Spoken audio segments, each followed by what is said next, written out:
أعوذ بالله من الشيطان الرجيم. بسم الله الرحمن الرحيم. الحمد لله رب العالمين والعاقبة للمتقين والصلاة والسلام على سيدنا محمد وعلى آله وصحبه أجمعين. اللهم لا مانع لما أعطيتنا ولا معطي لما منعتنا. اللهم لك الحمد كما ينبغي لجلال وجهك ولعظيم سلطانك. اللهم إن في حسن تدبيرك ما يغنينا عن الحيل، وفي كرمك ما هو فوق الأمل، وفي حلمك ما يسد الخلل، وفي عفوك ما يمحو الزلل. اللهم تولنا بولايتك وأكرمنا بكرمك وعاملنا بحلمك واعف عنا بعفوك. Hörmetli qarindoshlar, men oldi bilan Alloh jalla jalaluhuninki mushu sharoitda sizlar bilan mushu jannat bag'ichisida jami qilganligi uchun Allohga cheksiz hamd sana o'qiyman. Alloh subhanahu va taolo mushada qanda jami qilgan bo'lsa, bizni yana o'rvatmay qiyomat kunsi payg'ambarlar bilan, shahidlar bilan, siddiqlar bilan jannatul firdavsda har biringlar bilan yuzma-yuz jami qilishni Alloh subhanahu va taoladan tuvanchilik bilan so'rayman. Endi bugun biz yoshlarga qarta suhbat elib boramiz yoki bir dars desak ham bo'ladi. Endi balkim bugungi darsimizni mush yoshlar xitob degan darsning qatoriga qo'ysak ham bo'ladi qarindoshlar. Men bugun mushu yoshlarga bir so'zligim kelib qoldi. Chunki bu islom dinininki hokimiyati, islom dinining hurmatga sazovor bo'lishi, islomninki dunyoninki eng yuqori pallariga chiqishi mush yoshlarning biligi orqali, yoshlarning kuchi orqali bo'lgan. Men shuning uchun mushu da'vatimda yoshlarga bakrak markazlashtiraman. Qarindoshlarim, biz navbatda mushu islom dunyosiga qaraydigan bo'lsak, biz shunda jug'rofiyani echib bir jug'rofiyalik xaritaga qarab musulmon boyaga qaraydigan bo'lsak, qalbimiz qon yig'laydi qarindoshlar. Yuragimiz qon yig'laydi. Har qanday musulmonlarning shaharlariga, davlatlarga qaraydigan bo'lsak, shu yerda musulmonlarga zulm bo'layotgan. Musulmonlarning kishilik haq-huquqi dafsanda qilinayotgan. Musulmonlar bo'zaq qilinayotgan. Musulmonlar o'zininki putining ostidagi boyliqlarga ega bo'lolmayotgan. O'zining ziminlarga ega bo'lolmayotgan. O'zining bir oilasiga uygulanmayotgan mushundaq ahvolni butun dunyodagi nada musulmon bo'lsa taxminan shu yerda ko'ramiz. Hatto biz ey mehribon Alloh deb duolarimizni duo qilib, ey mehribon Alloh, a'izzal islom val muslimin, ey mehribon Alloh, musulmonlarni, islomni aziz qilgin degan vaqtida qarindoshlar, biz amin deymiz-yu.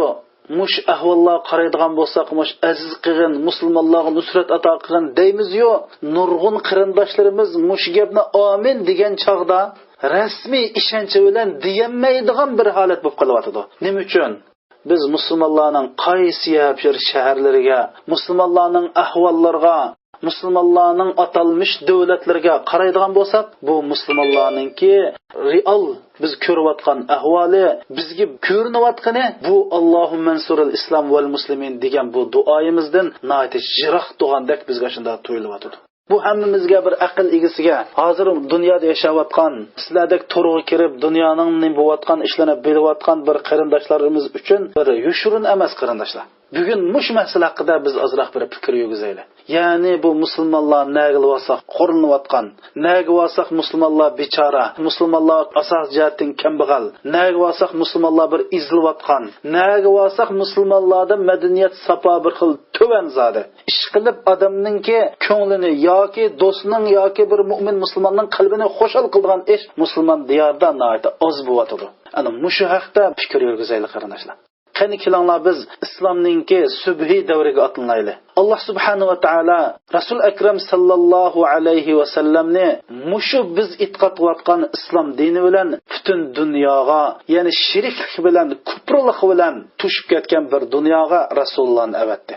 Rasululloh mush islom dinini epkaga vaqtida yer sharida Alloh deb xolis tavhid e'tiqodi bilan deydigan kishilar asos jihatdan yo'qdi qarindoshlar. Ammo Alloh subhanahu va taolo mana bu dinni Rasulullodek bir shaxs bilan, bir odam bilan avatdi. Rasululloh bu islom dinini bu dunyoga ko'tarib kelgan chaqda yolg'izdi. Rasululloh da'vatni boshlagan dastlabki vaqtlarda Rasulullohning sahobalari aziyat kuchirdi. Ana xuddi bizga o'xshash. Huquqlari oyoq osti qilindi. Bir Alloh deganlik uchun ular dafsanda qilindi.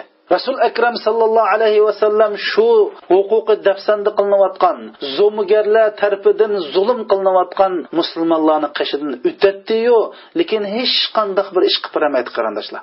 Rasul akram sallallohu alayhi va sallam jonijon sahobimiz Bilal radhiyallohu anhuning qishidan o'tdi. Umay ibn Halab degan munofiq kafir bo'lsa, bu Bilalni azoblaydi. Azoblagandimi har xil, har turli azoblaydi. Bir qatim pichoq sanjiyotgan, bir qatim nayz sanjiyotgan, yana bir qatim yo'g'on qiziq toshlarni qo'sqib ep qo'yayotgan, herib charchab hushidan ketib, holidan ketsa, ikki putini og'amchida bog'lab, Makkadagi ballag'a tatib o'ynanglar deb Bilal radhiyallohu anhuni Makkaning qiziq issig'ida, shu sayliqda toshning ustunlarida so'rab, mushundaq azob uqubatni tetitgan. Bilal radhiyallohu anhu bo'lsa, ahadun ahad deb tavhidda ching turayotgan. Rasululloh mushni ko'rdi. Hatto Bilalning atrofidan o'tdi, o'z ko'zi bilan ko'rdi, lekin Rasululloh hech kim qilmaydi qarindoshlar. Alloh subhanahu va taolo bu chaqda Rasulullohga Bilalni qutqiza oladigan bir qudratni ato qilmadi. Shu Rasululloh nima deydi? Sabran ya Bilal. Ey Bilal, sabr qil deydi qarindoshlar. Chunki Rasulullohning qo'lidan boshqa ish kelmaydi. Bir misol olayli. Bir qarg'a odam bor ekan, oldida bir kichik bola o'ynab o'tibdi. Shundan bu kichik bola oldidagi biri o'stanga tushib ketibdi. Alloh subhanahu va taolo qiyomat kunsi bu qarg'adan so'ramaydi, sen nima deb kichik bolani qutqazmading deb. So'rsa, ey Robbim, men qarg'atdim, meni qo'limdan kelmaydi deb turdi. Shuning misoli ham shunga o'xshash. Rasululloh bu chaqda Alloh subhanahu va taolo ya Bilalni qutqazgidek bir kuch bermadi. Shu Rasululloh nima dedi? Sabran ey Bilal. Bilal sen sabr qil dedi. Payg'ambar sallallohu alayhi va sallam Ammar ibn Yasirning qishidan o'tdi. Ammarning dadisi bo'lgan Yasirning qishidan o'tdi. Sumayya onamizning qishidan o'tdi. Ular bo'lsa, mana shu xo'mininki tupiga bog'lanib qo'yilgan qarindoshlar. Xo'mining tupiga bog'lab qo'yapti. Shularga tengib bog'lab qo'yapti. Ey jinim qarindoshlarim, odatda men xo'mininki g'ulini bilman. Xo'mining g'ulga odam normal holatda yo'langa olmaydi. Bir odam yo'lansa 1 minut 2 minut sabr qilolmaydi. Chunki dumbisiga ketib mumkin emas. Chunki u odamga qattiq bir aziyat beradi. Biroq mana ular bo'lsa, yo'linish mumkin bo'lmaydigan xo'miga nati chambarchas mustahkam bog'langan edi. Rasululloh ularning qishidan o'tdi. Abu Jahil degan zolim bo'lsa, ularni har turli azoblar bilan azoblaydi. To'g'ri, Rasul akram sallallohu alayhi va sallam ularning qishidan o'tgan vaqtida azoblanadi, hasratlanadi, g'amkin bo'ladi, ichidan o'rtanadi. Lekin hech qanday bir quldan ish kelmaydi ularni qutqazgan qarindoshlar. Osmon qaraydi, birdam ulug'i qaraydi, ondan keyin qo'lni ko'tarib, ey sabran ala Yasir fa inna maw'idakumul janna. Ey Yasir ahli, Yasir oilasi, sizlar sabr qilinglar. Sizlarningki oxirgi boradigan joyinglar jannatdir deydi qarindoshlar. Ana mishada bir gapni qistirib o'tkim keladi. Hozir shunday ahvol bor qarindoshlar. Ko'z oldimizda musulmonlarning haq-huquqi musodar qilindi. Ularning hijobi musodar qilindi. Ularning soqollari musodar qilindi. Ularning kishilik huquqi musodar qilindi. Ular faqat ashhadu an la ilaha illalloh Muhammadur Rasululloh deganligi uchun mana mushundoq azoblanyapti hozir. Dunyoning hamma yerida shundoq. Hamda Rasululloh mishada nima dedi qarindoshlar? Sabran ala Yasir fa inna maw'idakumul janna. Ey Yasir ahli, siz sabr qilinglar. Sizning boradigan joyingiz jannat dedi. Rasulullohning bu gapi mush Yasir oilasidek, Ammardek, beshidan Sumayya onamizdek mushundaq ish o'tkazgan odamning hammasiga deyilgan so'z bu. Rasulullohning bu so'zi mushundaq sharoitda, mushundaq jafo mushaqqatlarni o'tkazgan har bir musulmon shuni o'ylash kerakki, mana bu quloq tuyida Rasulullohning sabran ala Yasir fa inna maw'idukumul janna, siz sabr qilinglar, sizning o'rningiz jannat bo'ldi degan bu gapi shu musulmonning jafo chekkan ash qarindoshlarimizning hamshiralarimizning quloq tuyida mana bu gap jaranglish kerak qarindoshlar. mana mushu jafo tortayotgan qarindoshlarimizga, haq huquqi dafsanda qilinayotgan qarindoshlarimizga 1400 yil burun Rasul akram sallallohu alayhi vasallam shunday deydi: sabr qilinglar, sabr qilsanglar, diningizda mustahkam tursanglar, bal qo'yatmasanglar, bo'sh qolmasanglar, sizning boradigan joyingiz jannatdir deb mana Rasululloh mushundaq haq huquqi dafs qilingan. Illa ayyaqulu robbunalloh, faqat ular Robbimiz Allohdir deganligi uchun mana mushundaq jafo chekkan insonlar bo'lsa, bularga Rasululloh mushundaq xush bishorat berdi. Sabr qilinglar, boradigan yeringlar jannat bo'ladi dedi qarindoshlar. Buni biz obdan anglaylik qarindoshlar. Bu tirnoqning ichidagi gap. Endi Rasul akram sallallohu alayhi vasallam bu Bilalga qaraydi, Ali Yasirga qaraydi. Xuddi payg'ambar alayhisalom men sizlar uchun azoblanyapman, sizlar uchun men hasratlanyapman, lekin qo'limdan bir ish qilish kelmaydi deb Rasululloh mushunda degan tariqada birdam osmonga qarab, birdam ularga qarab duo qilib ularni sabriga da'vat qiladi. To'g'ri hamda qarindoshlarimiz, u bizmi musulmonlarningki mushunda zulm qilinayotganligini, ularning haq huquqining dafsanda qilinayotganligini ko'rib turib, biz hech yo'magandek yeb ichib, yana restoranlarga berib yashasak, biz iymonning davosini qilsak bo'ladi. Undaq iymon deganning hech kerak kelmaydigan iymon u. Musulmonlarning haq huquqi dafsanda qilinayotsa, musulmonlar azoblanyapsa, hamshirlarimizning iffati daxl ta'ziga uchrayapsa, islom voyjon deb to'g'layapsa, musulmonlar zulm qilinayapsa, musulmonlar bo'zaq qilinayapsa, hechimi sho'mug'andek xotirjam uy kirib uxlab, xotirjam mashinalarga chiqib yashab, xotirjam qo'saq to'yg'izib yurgan musulmonlarning alim uchun o'zida bir alam his qilmagan, o'zida bir g'am his qilmagan odam iymonning davosini qilmasin. Uningda iymonning puchug'i yo'q, iymonning bir qaldig'i yo'q qarindoshlarimiz. Musulmonlarning haq huquqi dafsanda qilinayapsa, hamshirlarimizning hijoblari, haq huquqlari dafsanda qilinayapsa, kim azoblanmasin?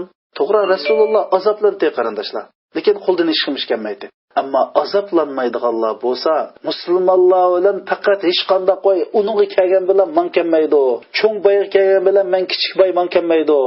Qo'shnimga kelgan bilan man kelmaydi deb mandaq bixud yashayotgan insonlar o'zining iymonini tekshirish kerak. Shunday qilib Abu Jahl degan la'nati kafir Yasir oilasini o'ltadi qarindoshlar. Sumayya onamizning kindigining ostiga nayzin tiqib ich bag'rini uzvatdi qarindoshlarimiz. Mayli musulmonlar bo'lsin, mayli shu musulmonlar bilan Rasul akram sallallohu alayhi vasallam bo'lsin, ularni qutqizdiganga, ularni qo'daydiganga hech qanday qilmadi. Hatto mush Habbob radhiyallohu anhu bir kunsi mush kofirlarningki quldan qutulib kelib, Rasulullohning qishiga keldi. U Rasululloh qarasa bu bechorada ashu azob uqubatning nishonlari batida yuzlari yig'ir, urilgan, bir tarafdan ruhiy azob, bir tarafdan bu jismoniy azob mushundoq ko'rinib turadi Rasulullohning qashiga vaqtda. Rasulullohning qashiga kirib, "Ey Rasululloh, bizga bir Allohdan nusrat talab qilmamlar, bizga duo qilmamlar" deb ketdi Habbob radhiyallohu anhu. Yani demek çoğuna bo'ldi va biz endi buningdan ortiq chidayolmaymiz. Voy bu pichoq sungakka yetdi. Voy qani bu Allohning yordami degandek bir tuyg'uni Rasulullohga berdi. Yani qachongachilik mushtaq azob uqubat chekib, qachongachilik mushtaq xo'rinib yurimiz ya Rasululloh, Alloh duo qilsa, qani bu Allohningki nusrati degandek. Yani Rasululloh bu Habbob radhiyallohu anhuning ko'zidan, voy biz azroq bo'lsin deb bo'shimaylimi? Voy nikam shundoq islomni ching bunda bir kelishib, u deb yashmaymizmi degandek manda bir yana shu kofirlarning zulm ostida, zulmning qattiqligidan azroq bir qadam, ikki qadam bir chekinib olmaymizmi degandek bir tushunchani tushundida Rasululloh.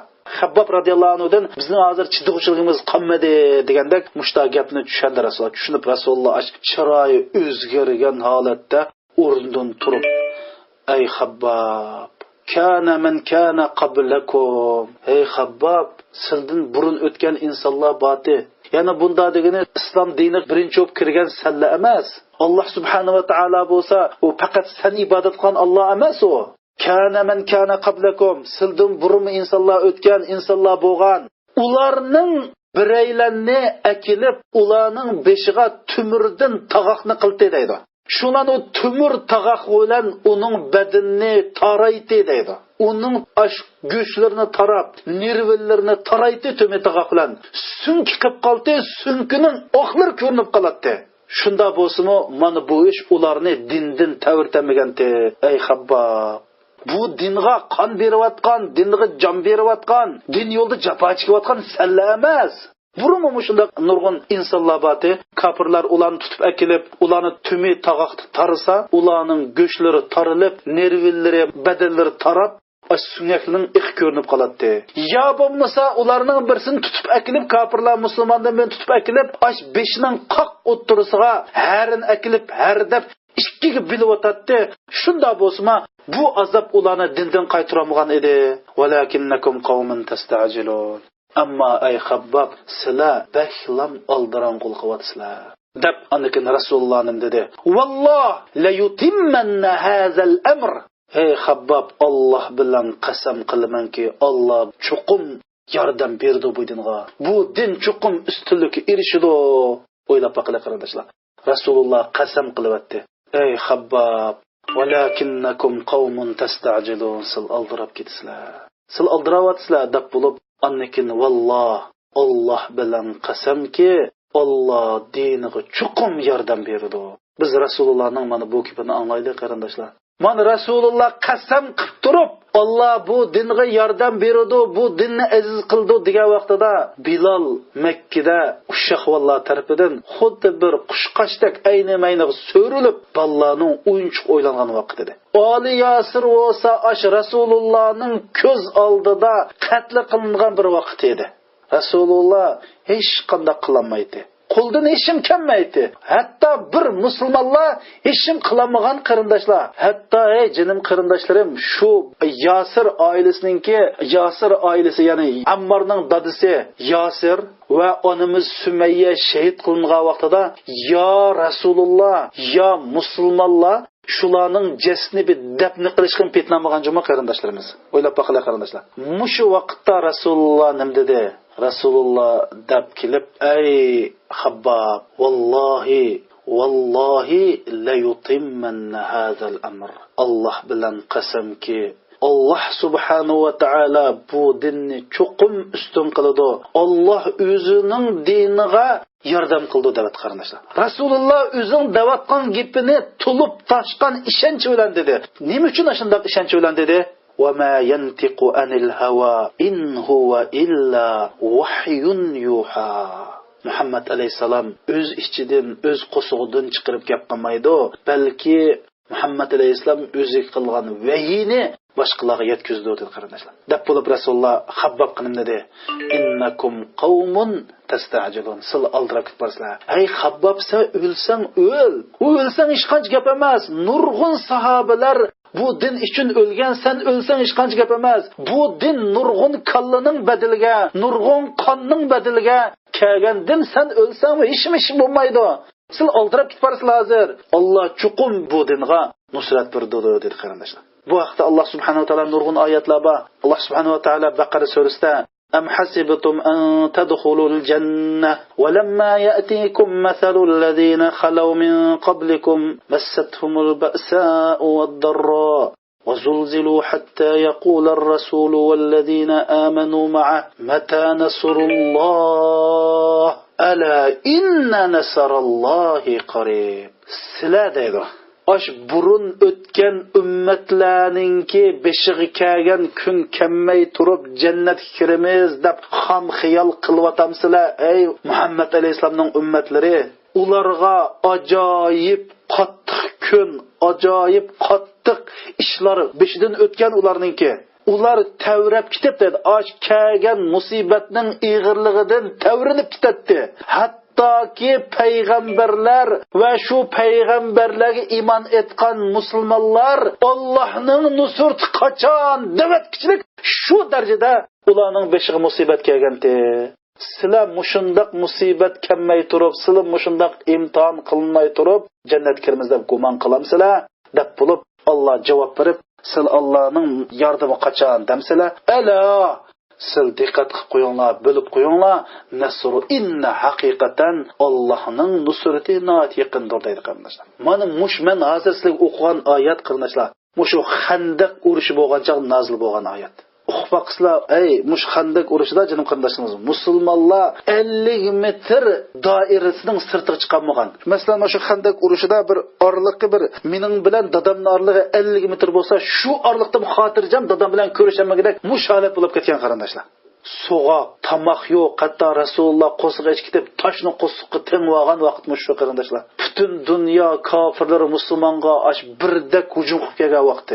Musulmonlarni zot tüpyiltizdan qurtitimiz. Ularni zodi faqat bir tarix, shu bir asar atiqiga aylantirib qo'yamiz deb mushunda oyat kelgan vaqtda buni Qur'on o'zi sifatlab bergan. Qur'onda bosh musulmonlarning shu Xandak urush vaqtini Qur'oni Karim sifatlab, izja'ukum min fawqikum wa min asfali minkum wa izzaghatil absar wa balagatil qulubul hanajir wa tazunnuna billahi zununa hunalika ubtiliyal mu'minun wa zulzilu zilzalan shadida.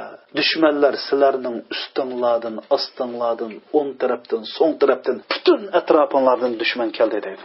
Ko'zinglar chakchiyib ketdi deydi. Yana sahobalarga deyotgan, ko'zlar chakchiyib ketdi, yuraklar giliga tiqildi deydi. Qur'on shu vaqtdagi mu'min musulmonlarni sifatladi. Ko'zlar oliyib, yuraklar qonayga giliga tiqilib, va tazunnuna billah, hatto Allohning va'dalariga gumon qildik darajaga yetib ketdi. Mana bu chaqda mu'minlar haqiqiy imtihon qilindi. Ular shundoq bir tog' kabi tavrab ketdi deydi. Mana shu chaqda Allah subhanahu wa ta'ala ala inna nasrallohi qarib. Allohning yordami nihoyat yaqin deb javob bergan qarindoshlar. Endi biz yana shu vaqtdagi islom dinimizdagi jafo tortgan sahobalarni olsak, Mus'ab ibn Umayr degan bir sahoba bor qarindoshlar. Biz dinni tushunaylik qarindoshlar. Mus'ab ibn Umayr degan bu sahoba bo'lsa, kichikchig'ida islomga kirishdan burun o'zi nihoyat qamlashgan, ham bir boy oilada boyoshat yashaydigan, nihoyat erka bir yigit edi. Kiyimning eng novchisini kiydi. Ay shu davomliq bu Mus'ab radhiyallohu anhudan atir purab turdi deydi. Ota-onasi bo'lsa shu Makkadagi eng boy kishilardan edi. Ota-onasi bu Mus'ab ibn Umayrni shundoq bir yaxshi ko'ratdiki, nim desa degan ishni qilib beradi. Nima talab qilsa shu talabini bijo keltiradi. Kunlarning birida Mus'ab radhiyallohu anhu Muhammad sallallohu alayhi va sallamning da'vatini angladi. Yani Allah'a ibadet qilinglar, butga ibadet qilmanglar va inson orasidagi barobarlik, go'zal axloq degan nurg'un islomning yaxshi ta'limotlari Mus'ab ibn Umayr radhiyallohu anhuning quliqiga yetgandan keyin bu odamda bir xil o'ylanish paydo qilib qo'ydi. Shuning bilan din bilan eng yaqindan tanishib chiqay deb Rasulullohning qishig'i keldi. Rasululloh bilan uchrashdi. Darul Arqam, ya'ni Arqam ibn Arqam degan zotninki shu chaqda 10-20 yosh yoki 22 yosh tarafidagi Arqam degan zotninki uyda uchrashdi. U yerda islom keltirdi. Ammo musulmon bo'lgandan keyin bu Mus'ab radhiyallohu anhu onasi bo'lgan Xannas binti Malik degan ayol bu nihoyat bir kuchli ayol edi. Ash erkishliklar nihoyat gapi o'tkir, nihoyat yuzva, noch ayolda bu. Mus'ab radhiyallohu anhu ba qo'qaytib bu onasidan bak ayminatdi endi. Ammo musulmon bo'lgandan keyin Hava anasiga yetdi. Anasiga yetibdi, o burunqidek ansayda ochmi qolmadi. Shuning bilan Mus'ab radhiyallohu anhu musulmon bo'lib, Arqam ibn Arqam degan kishiningki uyida Rasululloh bilan uchrashib, shu yerda Qur'on o'rganib, shu yerda islom o'rganib yashadimdi. Shundan bir kunsi bir odam ko'rab qilib Rasululloh bilan shunday ibodat qilganligini onasiga berib, onasi xabar qilib qo'ydi. Onasi shu yerda ashkallis piqirab, ochchig' kelib, balasiga shunday hayviq qildi. Bu Mus'ab ibn Umayr radhiyallohu anhu qilch tavrinib qo'may, balki onasining oldida Qur'on o'qibadi. Shunda ishoncha, shunda ko'tarang holatda Qur'on o'qibadi. Onam bir musulmon bo'qlamak edi. Lekin Alloh subhanahu va taolo bu ayolning hidoyatini qabul qilmadi. Shunda bu Mus'ab radhiyallohu anhu qanday qildi? Ota-onasi shu chog'da so'ladi. Putuga kishan soldi. Uyga bog'ladi. Xuddi bir ishqanon tashlab bergandek, ashdan non tashlab turib baxti qarindoshlar. Savr qildi. Bu men chuqum Alloh ajr beradi. Bunun hammasi Allohning yo'lidagi bir kurash deb hisobladi. Onasi uningimi bo'lmagandan keyin tamoq suvni cheklab qo'ydi. Umi bir asqatmagan keyin shundan onasi o'zining onalik besimini qilaman deb, sen zot ash Muhammad va Muhammadning dinini tashlamasang yemayman, ichmayman deb onasi qasam qilibdi. Bumi bir qamlashmagandan keyin oxirsida sen mening balam emas, uydan yo'qol deb uydan qo'g'ladi. Şan bu Mus'ab radhiyallohu anhu voy ana bu din haqiqat, Alloh haq, Qur'on haq deb nasihat qildi. Ey ana, men sizni köymen, sizni yaxshi ko'raman, sizni oxiratda ziyon tatmasin, bu dunyoda ziyon tatmasin deyman deb, ashhadu an la ilaha illalloh muhammadar rasululloh deb islom diniga da'vat qildi. Uningga unmidi. Shuning bilan birinchi qatimliq hijrat qilgan sahobalar bilan Habisistonga hijrat qildi. Ondan keyin Makka ga qaytib keldi. Ikkinchi qatim Rasul akram sallallohu alayhi va sallam birinchi bo'lib Madinaga avatdi. Shuning islom dinida birinchi islomdagi tunji elchi kim bo'lsa Mus'ab ibn Umayr deymiz qarindoshlar. Islom dinidagi tunji elchi kim bo'lsa Mus'ab ibn Umayr deb. U yerdan keyin Rasululloh san Madinaga berib, Madina ahliga islom o'g'itsan, Qur'on o'g'itsan deb mushunda avat qarindoshlar. Hamda oxirisida mening demoqchi bo'lganim mushundoq oilasida noit xotirjam bayoshat yashayotgan puldis pulva, yuzdis yuzva, chiroydis chiroyva mush sahaba oxirisida o'lib ketdi qarindoshlar. Ya'ni Rasul akram sallallohu alayhi va sallam Madinaga hijrat qilib 1 yildan keyin Badr urushi yuz berdi. Musulmonlar bu urushda g'alaba qildi.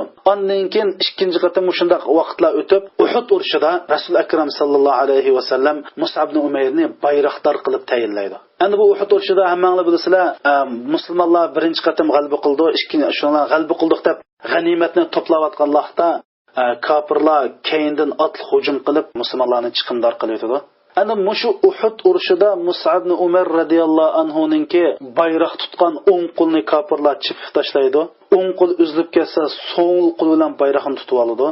So'l qo'lni chipib tashlasa, mash uzuq qo'li bilan bayroqni mushundaq meydisiga chaplab mushunda tutib oldi. Shuning bilan oyat o'qib turib, "Va ma Muhammadun illa rasululloh." Muhammad bo'lsa faqat Allohning payg'ambaridir. Buning Muhammad alayhisalomdan burunmi payg'ambarlar o'tganda mana oyatni o'qigandan keyin kafirlar 3-qatim chip tashlab Mus'ab ibn Umar radhiyallohu anhu shahid qildi.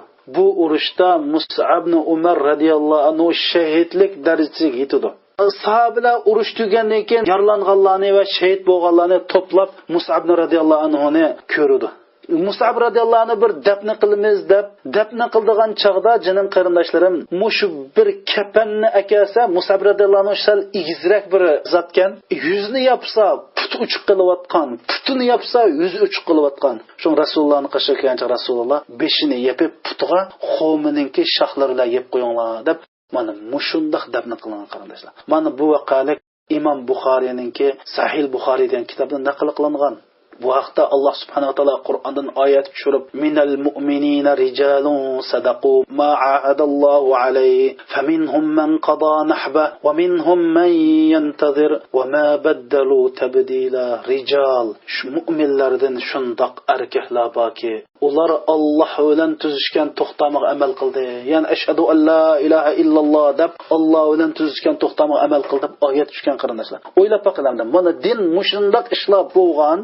Shunda chaqda Rasululloh nim dedi: "Valloh ya Habbab la yutimmallohu nura walakinnakum qawmun tastajilun." Alloh bilan qasamki, Alloh bu dinga nusrat berdi, lekin sil aldirab ketib borsizlar degan qarindoshlarimiz. Hamda bir kunsi Rasululloh Ka'baning oldiga bir namoz o'qib kelay deb namoz o'qig'ili bordi.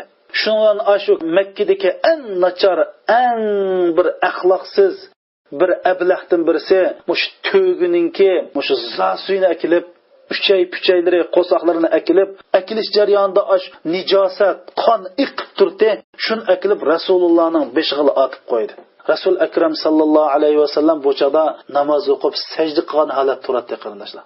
O'ylab baqinglar, to'gining qo'sig'idan olgan nijosatlar iqib turgan, qon iqib turgan bir sesimchilik narsani akiblam, andiki o'ylab baqinglar, bir to'gining zosi degan qonchilik cho'ngu akiblam Rasulullohni beshiga tashlab qo'ydi. Shundan bu qon iqib Rasulullohning muborak yuzlarini, Rasulullohning soqollarini, mush sajda qilgan o'rinlarini nijosat bilan bulg'avat qarindoshlar.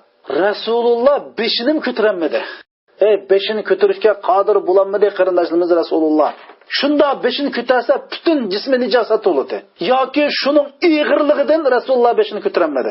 Kofirlar bo'lsa osh kulib, masxir qilib, zona qilib, hatto osh bak kulib ketganlikdan bir-birisiga otilib qoldi deydi. bir-birisi yo'linib, shunda kulib, mushunda masxar qilib ketdi deydi. Bir musulmon Rasulullohga bir yaqinlashib, nijosatni elib etishga qodir bo'lolmadi qarindoshlar. Abdulloh ibn Mas'ud deydi, "Kunna nara zalik va la nastati'u an naf'ala shay'an." Biz ash ahvolni o'z ko'zimiz bilan ko'rib turatdik, lekin qo'limizdan hech qanday bir ish kelmaydi deydi. Hey, o'ylaylar, bir Allohning payg'ambari. Biz hozir tasavvur qilib boqaylik. Musulmonlar shundoq bir bechora holatda ediki, shundoq ojiz ediki, o'zining payg'ambari mushundoq qilinsa, payg'ambarlar qashig'i kelib shuni og'idek bir kuchi, majoli, bir qudrati yo'qdi qarindoshlar. Ash nijosatni Fatima onamiz oldi qarindoshlar. Fatima onamiz shu chog'da taxminan 7 yosh edi. Rasululloh bos o'ylab baqili shu chog'da 40 yoshdan cho'ng, 50 yosh yaqin bir holatda edi hamda. 50 yosh bilan 40 yoshni o'tirsizlar. Hamda Rasululloh Makkada 100 bor. Xadija onamiz bo'lsa bir 100 bor. Rasulullohning ballari va ayoli va mushundoq bir yoshga cho'ngib qolgan holatda ashunda xo'rlandi qarindoshlar. Ballarning oldida, o'z xalqining oldida, o'z ma'lisda ashunda yesh xil bir yer berib qolgan peshqadam bir zot, ya'ni Allohning payg'ambarlari ashunda xo'rlandi. Fatima onamiz bu nijosatni evatgandan keyin Rasululloh shunda o'rnidan turib, qo'lni osmonga ko'tarib, "Allohumma alayka bi Shayba ibn Rabi'a, Allohumma alayka bi Utba ibn Rabi'a, Allohumma alayka bi Abi Jahl ibn Hisham, Allohumma alayka bi Umayya ibn Allohumma alayka, Allohumma alayka." Ey Robbim, ey Robbim, Shayba ibn Rabi'ani san qo'ydim. Utba ibn Rabi'aning advini bagin. Abu Jahlni yavilan yakson qilgan. Umayya ibn Xalabdan qisas etpagin. Ey Robbim, ularga sening la'nating bo'lsin deb Rasululloh bularga qattiq qog'ab turib duo qilyapti. Abdulloh ibn Mas'ud radhiyallohu anhu shundoq deydi: "Alloh bilan qasamki, men Badr urushida Rasululloh ismini atab turib duo qilgan ash hammasininki o'lganligini o'z ko'zim bilan ko'rdim" deb qasam qiladi qarindoshlar.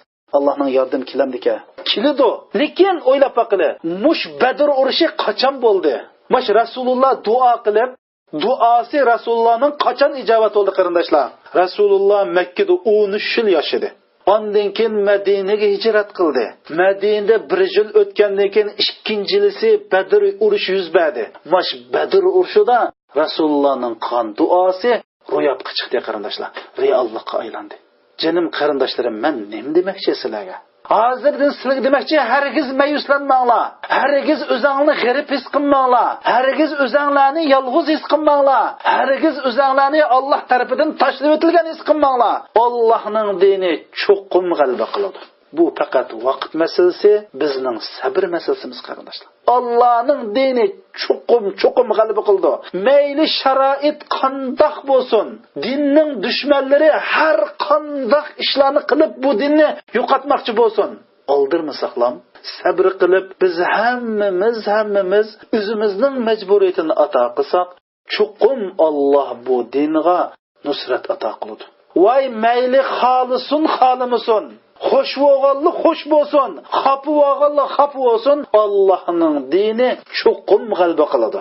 Alloh subhanahu va taolo o'zining dinini men bilan, siz bilan g'alaba qildirdi. Agar biz Allohning diniga yordam bermasak, Allohni yaxshi ko'radigan, Alloh ularni yaxshi ko'radigan shundoq bir qavmni akilib chuqum bu dinni aziz qiladi. Bu dinni chuqum yuqori pallaga chiqaradi. Allohning kalimini chuqum ustun qiladi. Mushunda qiladigan bir qavmni chuqum akiladi. Mushunda akib bo'lsa-mu, Alloh subhanahu va taolo o'zining dinini chuqum nusrat topqizadi. Balki biz uchun bu fursat qarindoshlar. Mushu beshimizga ajoyib kun tushgan vaqtida, hammanglar bizni tashlavatgan vaqtida bizga bir odam yordam qilib qolsa, shu odamga bo'lgan hurmatimiz, shu odamga bo'lgan ixlosimiz, shu odamga bizda ajoyib bir aqida qilib ketamiz-ku. Dal mana bu fursat. Mana islom hozir yetim qilyotdi. Islom yolg'iz qilyotdi. Musulmonlar yolg'iz qiladi. Mush fursatda mana biz Allohning diniga yordam berishni iborat bu sharafni qabul qilib, oz-to'l kuchimizni, oz-to'l vaqtimizni, oz-to'l milimizni chiqarib qo'ysak, balki Allohning bizga bergan ne'mati qarindoshlar bu.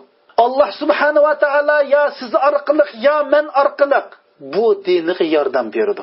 Agar siz bilan biz la ilaha illallohdan iborat bu va'daga xiloflik qilib, bu to'xtamga xiloflik qilsak, voy ziyon tatquchi biz yana Allah subhanahu wa ta'ala o'zining va nansuru rasulana vallazina amanu ma'a biz payg'ambarlarga va mu'minlarga nusrat ato qilamiz degan va'dasiga asosan chuqum bu dinga nusrat ato qildi.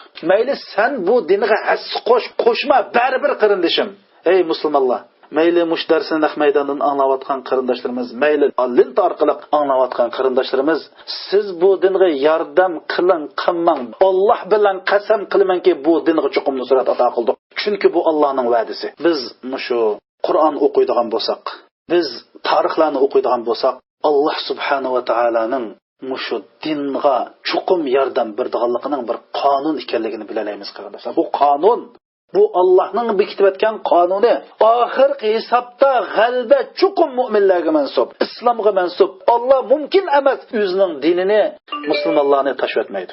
Shuning uchun Alloh subhanahu va taolaning bizga islomga yordam qilish sharafini berganlikdan faxrlanib, biz mush fursatda dinga yordam qilsak, bu biz uchun sharaf. Bu biz uchun Allohga yaqinlashishning eng qisqa yo'li, eng oson yo'li, jannatning eng dag'dam yo'li. Ammo biz g'ururlik qilib, qo'rqinchoqlik qilib, pitiylik qilib, g'aflat uxlab Allohning diniga yordam bermasak, baribir Allohning dini chuqum g'alaba qiladi. Alloh subhanahu va taolo Allohni yaxshi ko'radigan, Alloh ularni yaxshi ko'radigan bir qavmni akilib, shular orqali o'zining dinini aziz qiladi. Alloh o'zining kalimasini ustun qiladi. Bu qonun qarindoshlar. Hey, tarixni o'qiydigan bo'lsanglar, hozir bizning beshimizdan o'tayotgan, bizga bo'layotgan ishdan buningdan nechasi tez kunlar kelgan. Navoda bizning ba'zi qarindoshlar shu vaqtda yashab qolgan bo'lsa, buningdan keyin bu dunyoda islom qalami, musulmon qalami deb ketgidek darajada musulmonlarning 5 kun kelgan qarindoshlarimiz. Ma tarix o'qaylar. Ba'zi qarindoshlarimiz men mushu kunlarda mandaq deganlar chiqdi. Ey ustoz, men mush to'g'ri kirib xabar o'qiyamaydigan bo'lib ketdim. Shunda xabar o'qay deb qarasam, nega qarasa musulmonlarning o'ltirilmayotganligi, musulmonlarning o'liklari, musulmonlarni boshqalar bo'zigitayotgan, musulmonlarni chepayotgan, turmuq solayotgan, qarsamlar musulmonlar kelayotgan bu azobdan men chidayolmay to'rg'im kiramas bo'lib qoldim, gezdim o'qiyamas bo'lib qoldim, men xabar o'qiyamas bo'lib qoldim deb ko'zlaridan mo'ldir yig'ilgan qarindoshlarimizni ko'rdik qarindoshlar. Tarix o'qiydigan bo'lsak, musulmonlarning beshidan biz yashayotgan, bizning beshimizdan o'tayotgan kundan nechasi dahshatlik vaqaliklar shu musulmonlarning beshidan o'tgan qarindoshlarimiz. Navbatda ba'zi musulmonlarimiz mushu musulmonlarning hozirgi ahvoliga qarab, bu musulmon nima degan qaloq, bu musulmon nima degan ittifoqsiz, bu musulmon nima degan ojiz, voy bu kofirlar nima degan kuchlik, voy nima degan jiq, bularning puli, qorollari nima deb bu musulmonlarning bu yaqinda g'alaba qilish mumkin emas. Bu islom davlati, xilofat, bu musulmonlar degan kuchlanib, bu bir deb xiyolmi qilolmaydigan holat kelib qoldi qarindoshlar. Men sizlarga bir vaqaligini deb beray qarindoshlar. Hijriy 665-yili mush Chingizxonning qo'shinlari nihoyatda haddi hisobsiz askarlar bilan islomiyatningki poytaxti bo'lgan, islom xalifaligininki poytaxti bo'lgan Bag'dodga hujum qildi qarindoshlar. Bag'dodni 3 kunda tuz qilib bir islom xalifaligini yo'qlik qilib qarindoshlar. 3 kunda, juma 3 kunda. Shuning bilan bu Mo'ng'olningki boshlig'i harbiy qo'mondoni askarlarga buyruq qilib 40 kun qatlam qilsa deb buyruq qildi. 40 kun ichida ajoyib qatlamlar bo'lib ketdi. Hatto Bag'dodning daryosi qon oqdi qarindoshlar. Butun daryoda bir qon oqdi. Mush 40 kun ichida askarning faqat bir vazifasi bor, o'sim o'ltirish. Mushu 40 kun ichida qanchalik musulmonlarningki qatl qilinganligini bilamsizlar qarindoshlar. Tasavvur qila olamsizlar. Men bu sonni ko'rib o'zimni hayron qilib tarixiy manbalarga qaytadan murojaat qildim. Chunki bu 40 kun ichida o'lgan musulmonlarning soni odamni chuchtatdi qarindoshlar. Odamni ishonigiz kelmaydi. Lekin men murojaat qilgan har bir manbalar o'xshash raqamni tilg'agan. Ibn Taymiya rahmatulloh alay o'zining Minhajus Sunna degan kitobida bu sanni tilg'agan. Ibn Qayyim rahmatulloh alay o'zining Nuniya degan kitobida bu sanni tilg'agan. Ibn Kasir rahmatullohi alayhi Al-Bidaya va Nihoyadan kitobida bu sanni tilg'agan. Ibn al-Jawziy va boshqa olimlar bu sanni tilg'agan. Hamma son o'xshash. Necha bilamsizlar qarindoshlar? Mush 40 kun ichida Mo'ng'ullarning musulmonlarni o'ltirgan odamning soni qanchalik bilamsizlar? 1,800,000 qarindoshlarimiz. 1,800,000. Ibn Qayyim rahmatullohi alayhi shunda deydi, bu musulmonlarning shu chog'dagi beshiga kelgan kunga musulmongo albatta yig'laydi. Hatto yahud nasaralarni chidamay yig'lab o'tgan deydi. Ibn Qayyim Jawziy rahmatullohi shunda degan. Hatto mush musulmonlarga kelgan mush kunga shu vaqtdagi ahvolga qarab hatto musulmonlarmi emas kofir yahud nasaralar yig'lab o'tgan deydi qarindoshlar. 1,800,000 40 kun ichida o'lgan musulmonlarning soni. Biz hozir Suriyani olaylik qarindoshlar. Men Suriyada yashagan. Ta shu Suriyada namoyish boshlangan vaqtida men 1,5 yil shu Suriyada yashadim. Hozir 3 yil bo'ldi. Shu 3 yil ichida o'lgan odam soni qanchalik bilamsizlar? 3 yil ichida o'lgan odamning soni hozir taxminan 150,000 deyotdi. 150,000 3 yilda. Shu vaqtida 40 kun ichida hozir degan portlash bir aeroplan bilan bir qatimda bir necha odam o'ldi. Shu chor qilish naysa bilan o'lgan odamning soni 1,800,000 deydi qarindoshlar. Ibn Kasir rahmatullohi alayhi shunday deydi, shu qatimqi qatlamda faqat shu Uburniga, suxonalarga deb turli hamda. U chaqda suxon o'xshamaydi-ku. Osh meynatchilikka, qabrlarga yushirinib olganlar saqqaldi, shular jinni saqlab oldi. Shu otqonning qig'ining ostiga, shu odamningki taroratlari ashtaq yerliga yushirinib olganlar saqqaldi. Boshqalarning hammasi o'lib tugdi deydi. 40 kun tugandan keyin saqqalganlari xuddi hozir go'din echib olgan odamdek shunda chiqdi deydi. Lekin ularmi osh sesimchilik maynat yerga yushirinib olganlikdan shuning natijasida ularmi uzoq qolmay o'lib tugdi deydi. Hattoki deydi Ibn Kasir rahmatullohi, hattoki osh Iroqning Bag'doddagi sesimchilik havo, hozirgi Suriya, Mash Iordaniya atrofiga shu havo iqimi kelib, shu Suriya ya'ni Shamdimi nurg'un insonlar shu ses havo iqimida o'lib ketdi deydi qarindoshlar. Lekin biz tarixni o'qiydigan bo'lsak, mana shu voqealikdan keyinmi yana islom dini g'albiga erishdi. Musulmonlar aziz bo'ldi. Uningdan keyinmi islom xalifaligi dunyoga keldi. Hattoki oshundoq musulmonlarni qatl-am qilgan bu Chingizxonning avlodlari islom haqiqat oldida taslim bo'lib, ashhadu an la ilaha illalloh Muhammadur Rasululloh deb musulmon bo'lib yashadi qarindoshlar. Men shu Chingizxon avlodining Pokistonda sog'an ajoyib masjidlarni, imoratlarni ko'rdim. Ya'ni shularmi shundoq bir zolim qavm islomning haqiqat oldida bardoshlik bermay musulmon bo'ldi. Hech nada g'olib bir qo'shin mag'lub qo'shinning e'tiqodini qabul qilmaydi. Balki g'olib qo'shin o'zining e'tiqodini mag'lub, mazlum millatga tanidi. Ammo mana bu islom haqiqati oldida ashundoq Chingizxonning avlodlari keyin qanday qildi desa, musulmon bo'ldi qarindoshlar. Shunday qilib mana shu yeni islom xilofati qurildi. Mana bu islom xilofati taxminan 100 yil bo'ldi g'ulab tushgili. Shu chog'da keyin islom musulmonlar g'alaba qildi. Islom xilofati dunyoga keldi. Islom xilofati dunyoga kelib, shu islom xilofati, islom xalifaligi taxminan 100 yil bo'ldi g'ulab tushdi qarindoshlar. Yana ikkinchi qatam mana bu tarix takrorlandi. Tarix takrorlanadi. Ikkinchi qatam islom cho'qim g'alaba qiladi. Musulmonlar yana bir qatam g'alaba qiladi. Navoda biz hammamiz ittifoqlashib, har bir musulmon o'zining qo'ldan kelishicha, imkoniyatining yor berishicha kuch chiqirdikan, tar oqqizdikan, cho'qim Alloh bilan qasamki, islom g'alaba qiladi, musulmonlar g'alaba qiladi, islom aziz bo'ladi. Allohning kalimasi ustun bo'ladi. Mana bu Allohning yer sharidagi qonuni. Islom kasal bo'lish mumkin qarindoshlar, lekin islom o'lmaydi. Misol keltiray qarindoshlar. Biz bir mashina musobaqasiga yoki yugurish musobaqasiga yoki bir ot musobaqasiga qaraylik. Va yugurish musobaqasida birinchi dastlabda noat kuchab bak yugurib ketadi. Va ba'zi otlar noat bak yugurib musobaqaning o'ttirsida bak yugurib ketadi. Lekin natija eng oxirqisida kim utovasa shu g'alaba qilgan bo'ladi. Haqiqiy natija erishgani shu musobaqaning oxirisi bo'ldi qarindoshlar. Musobaqaning oxirisida g'alaba qilib mukofot olganlar mana bular g'alaba qilganlar bo'ldi. Shuning uchun islom kasal bo'ladi qarindoshlar, lekin o'lmaydi. Islom kasal bo'lgan taqdirdami, ma'lum qismi kasal bo'ladi. Hamma qismi kasal bo'lmaydi. Masalan, bir insonning bir gavdasiga o'xshasak, ba'zi a'zolari kasal bo'ldi, hamma a'zolari kasal bo'lmaydi. Islom cho'qim g'alaba qiladi. Islomning g'alaba qilishi Allohning yer sharida bekitib o'tgan qonuni.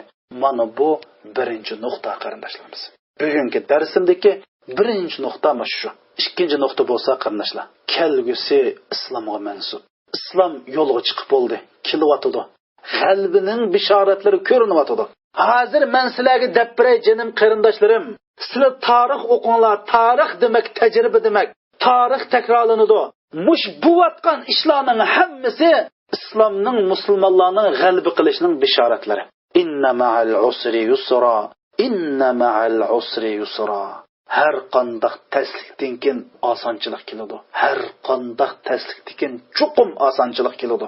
Hamda men mush islomning chuqum g'alba qildiganligi, islom g'albisininki bishoratlarning ko'ringanligini men sizlarga ba'zi oyat, hadislar bilan bayon qilib beray qarindoshlar. Alloh subhanahu va taolo Tavba surasininki 33-oyatida shunday deydi: A'udhu billahi minash shaytonir rojim. هو الذي أرسل رسوله بالهدى ودين الحق ليظهره على الدين كله ولو كره المشركون. Allah subhanahu wa ta'ala bo'lsa o'zining payg'ambarlarini hidoyat bilan haq din bilan avatdi deydi. Ya'ni Alloh jalla jalaluhu o'zining payg'ambarlarini hidoyat bilan haq din bilan avatdi. Nima uchun avatdi desa, liyuzhirahu ala din kulli. Bütün batıl dillerinin üstüge çıkış için deydi. Yani Allah'ın kelimesini üstün kılış için, kelimetullahını uliya kılış için, dinni en yukarı pellege ep çıkış için, navada müşrikler halimisi mi? Muşunda kılış için Allah peygamberlerine evet deydi. Saf suresinin 8. ayetinde yuridune li yutfi'u nurallahi bi afwahihim vallahu mutimmu nurihi velev kerihel kafirun. Kafirler izchil turda Allohning nurini o'chirishga urinadi. Shuning uchun harakat qiladi.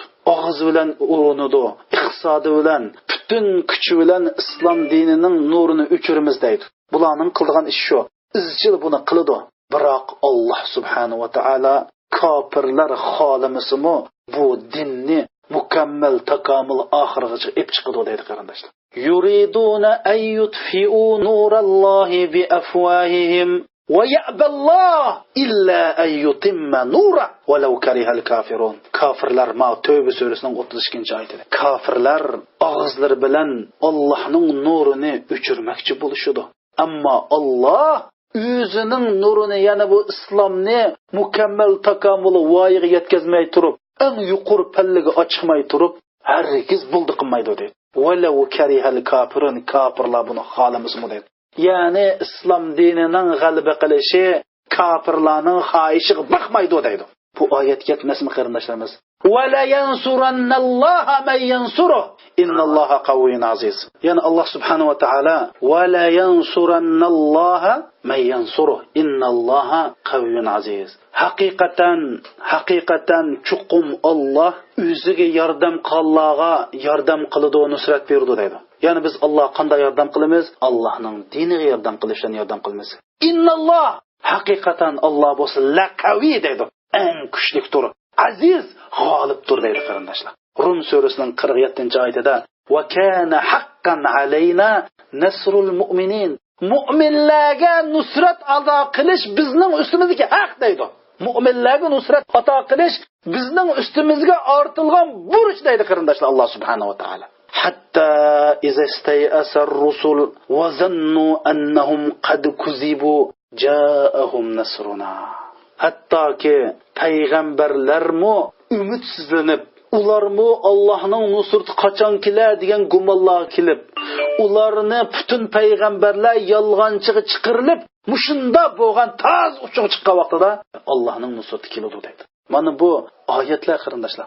Nur surasining 55-oyatida Alloh subhanahu va taolo va'da qilib turib, va'adallohu allazina amanu minkum va amilus solihat la yastakhlifannahum fil ard kama istakhlafa allazina min qablihim ولا يمكنن لهم دينهم الذي ارتضى لهم ولا يبدلنهم من بعد خوفهم أمنا يعبدونني لا يشركون بي شيئا ومن كفر بعد ذلك فأولئك هم الفاسقون. الله سبحانه وتعالى sizlardan iymon keltirib yaxshi amal qilganlarga ularni ziminda burunqilarni xalifa qilgandek ashunda xalifa izbosar hokimni xo'jayin qilman deb va'da qildi deydi. O'ylab baqinglar qarindoshlar. Ya'ni iymon etgan yaxshi amallarni qilganlarni burunqi ummatlarni xalifa qilgandek burunqi ummatlarmi iymon etsa yaxshi amallarni qilsa ziminda xalifa qilgandiq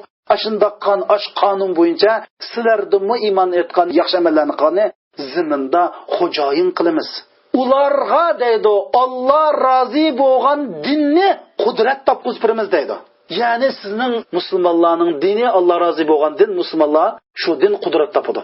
Ularning qo'rqinchligini, qo'rqinchisini deydi. Ansirash, xotirjamsiz yashashdan iborat hozirgi Uyg'ur musulmonlarning musholatini xotirjamlikka o'zgartirib beramiz. Faqat ikki shart bor. Ya'bududani la yushrikuna bi shay'a. Faqat men ibodat qiladi, menga hech bir shay'ini shirk keltirmaydi. Mana bu Allohning va'dasi. Endi buning xiloflik qilib, buni inkor qildigan hammang fosiq deb. O'ylab baqinglar qarindoshlar. Fa ulaykumul fasiqun. Ana mush gapdan keyin mana Alloh sen va'da qilsin. Sen iymon et, yaxshi amalni qil, Alloh seni ziminda xalifa qilsin. Sen iymon etib, Allohga ibodat qilib, Allohga shirk keltirmasang, sen chuqum ziminni izbosar bo'lsa. Mana bu va'da. Ana buni unutmasang, sen hammang fosiqlar deydi Alloh subhanahu. Mana bu ba'zi oyatlar qarindoshlar. Endi biz Rasul akram sallallohu alayhi vasallamning ba'zi hadislarini deb beramiz. Oyat tugab qolmadi juma qarindoshlar, oyat bor. Lekin vaqt munosabati bilan men sizlarga mushu munosabatligini hadislarni deb beray. Imom Ahmad rahmatullohi alayhi o'zining kitobida, Hokim o'zining Mustadrak degan kitobida, Imom Albani Sahih degan hadis sharifda Rasul akram sallallohu alayhi vasallam mundaq degan: "La yablughanna hadzal amr ma balagha al-layl wan-nahar wa la yatruku Allah bayta madarin wa la wabarin illa adkhalahu Allah hadha ad-din bi izzi azizin aw bi dhulli dhalilin izzan yu'izzu Allah bihi al-islam va zullan yuzillahu bihi al-kufr" deydi. Chuqum mushuddin kech kunduz bayaning hammasiga yetadi deydi qarindoshlar. Kech kunduzli bo'lgan ya bo'lib qolsa yer sharida din shu yerga yetadi.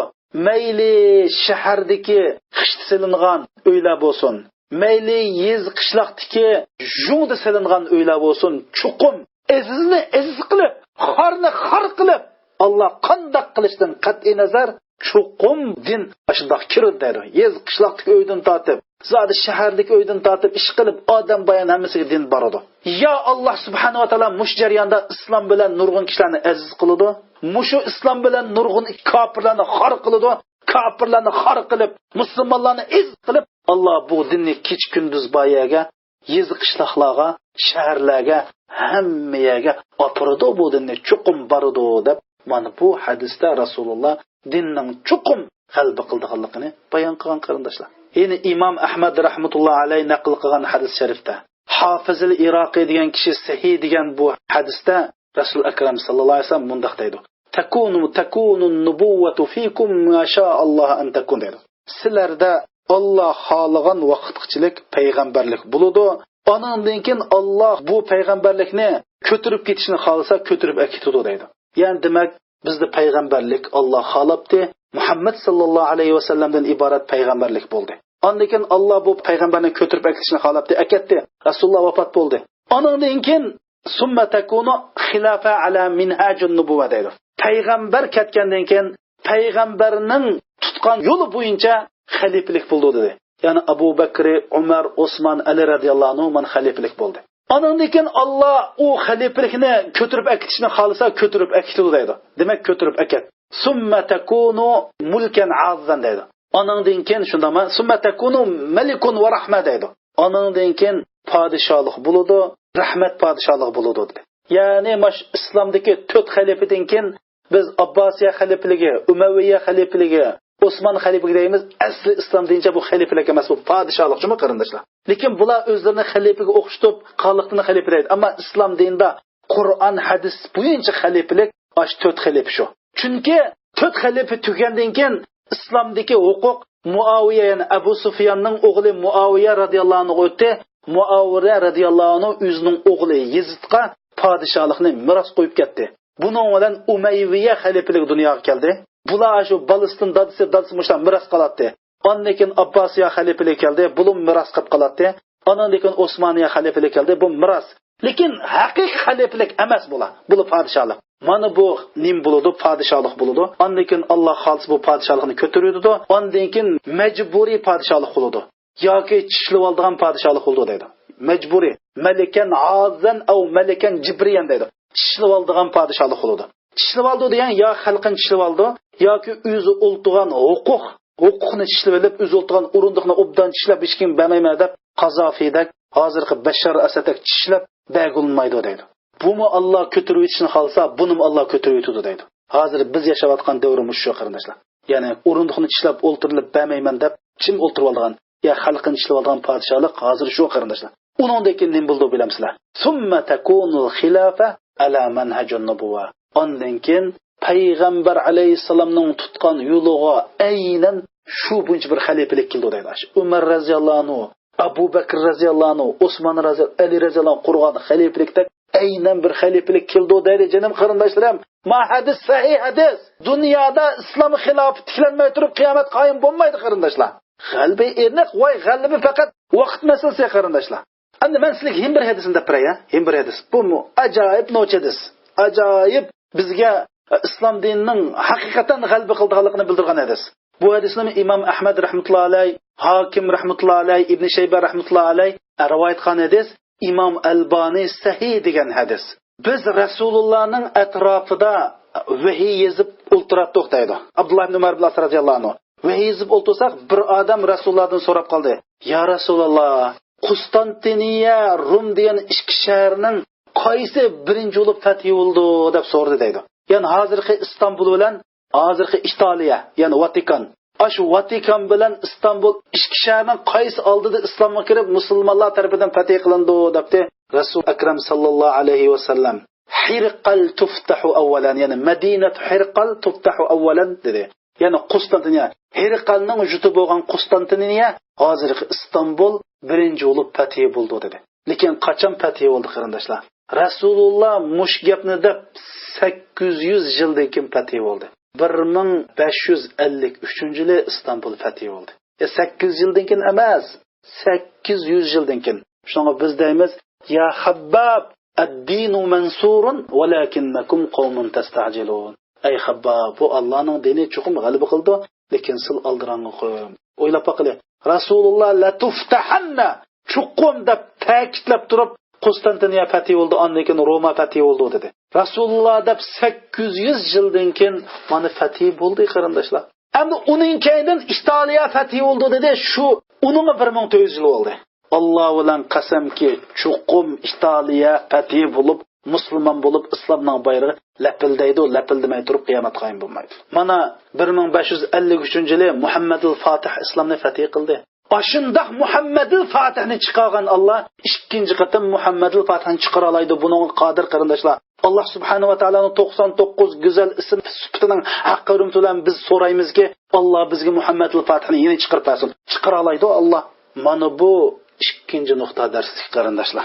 Uchinchi nuqta bo'lsa, Alloh subhanahu va taolo bizga qanday shart bilan, qanday sharoit ostida, qanday qiziq nusrat ato qildi. Mana bu yoshlar xitob darsining yana bir darsi bo'ladi. Men bugun hammani bir so'zlab tugataman degan, lekin vaqt pek uzrab qoldi qarindoshlar.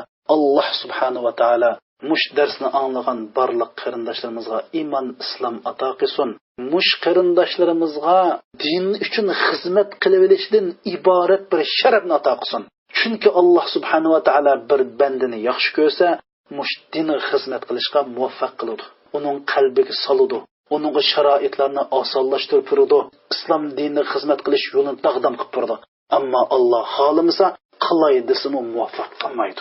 Alloh subhanahu va taolo mush haqni anglaydigan, anglaganga amal qildigan, boshqalarga yetkazdigan 24 soatlik g'ami Allohning dini uchun bo'ladigan kishilarning qatoridan qilsin.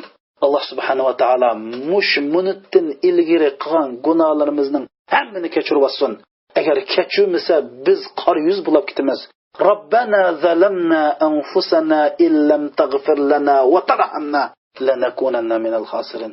Ey Robbimiz, ey ilohimiz, ey yakkigona hamma qodir Robbimiz, biz gunoh ma'siyat qilish bilan o'z-o'zimizga zulm qilgan bandalarmiz. Navoda ey Robbim, o'z fazling, o'z kariming bilan bizni oppoq qilib gunohimizni kechirib etmaydi ekansan. Biz tugishimiz ey Robbim. Qiyomat kuni yuzlarimiz gunohimiz sababli qor bo'lib ketadi ey Robbim. Yuzimizni oppoq qilgin. Qiyomat kunsi yuzlar qop-qor bo'ladigan, ba'zi yuzlar oppoq bo'ladigan shu kunda yuzimizni oppoq qilgin. Iymonimiz bilan yuzimizni nurlantirib atqin. Mush dunyoda bizni islom uchun yashatqin.